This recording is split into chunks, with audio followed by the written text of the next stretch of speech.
السلام علیکم ورحمۃ اللہ وبرکاتہ۔ جس طرح میں نے پیچھے عرض کیا تھا کہ انشاءاللہ ایسی عوامی غلط فہمیاں جن کا ازالہ ضروری ہے ان کی انشاءاللہ اصلاح کی کوشش کریں گے۔ اس میں سب سے پہلے ہے کہ اللہ تعالیٰ کے لیے اوپر والا لفظ بولا جاتا ہے کہ اوپر والا جانے، یا اوپر والا دیکھ رہا ہے، یا اوپر والا خود اس سے پوچھ لے گا، یا اوپر والے کے سپرد کر دیا، اس طرح سے۔ تو اوپر والا بولنا یہ کیسا ہے اللہ تبارک و تعالیٰ کے لیے؟ علماء کرام نے اس سے منع فرمایا ہے۔ اس کی دو جہتیں ہیں، دو سبب ہیں، دو راستے نکلتے ہیں۔ ایک تو بالکل کفر ہے، اگر آپ نے اس طرح سے اوپر والا بولا کہ وہ اوپر رہتا ہے تو پھر تو یہ کفر ہے، کیونکہ اللہ پاک زمان سے، مکان سے، جہت سے پاک ہے۔ وہ دائیں رہتا ہے، بائیں رہتا ہے، مشرق میں، مغرب میں، اوپر نیچے، یہ ہر چیز سے وہ پاک ذات ہے۔ وہ کیسے رہتا ہے یہ اس کی شایان شان ہے، ہم اس کو نہیں ادراک کر سکتے، سمجھ نہیں سکتے۔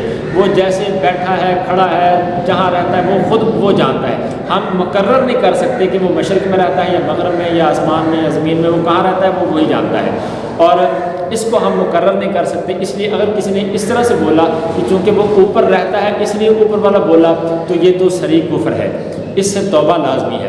اور اگر کسی نے اس طرح سے یعنی بولا اوپر والا کہ وہ اس کی شان بلند ہے، اس کا مرتبہ بلند ہے، وہ ذات بڑی ہے، بلند ہے، اس طرح سے اس نے بولا اوپر والا یعنی سب سے عظیم شان والا، سب سے بڑی بزرگی والا، تو پھر یہ کفر تو نہیں ہوگا، لیکن اس میں بھی چونکہ ایک شکوک والا، شبہ والا معنی پایا جاتا ہے کہ شاید اس نے کس نیت سے بولا ہے، تو اس لیے سے بچنا ہی زیادہ بہتر ہے۔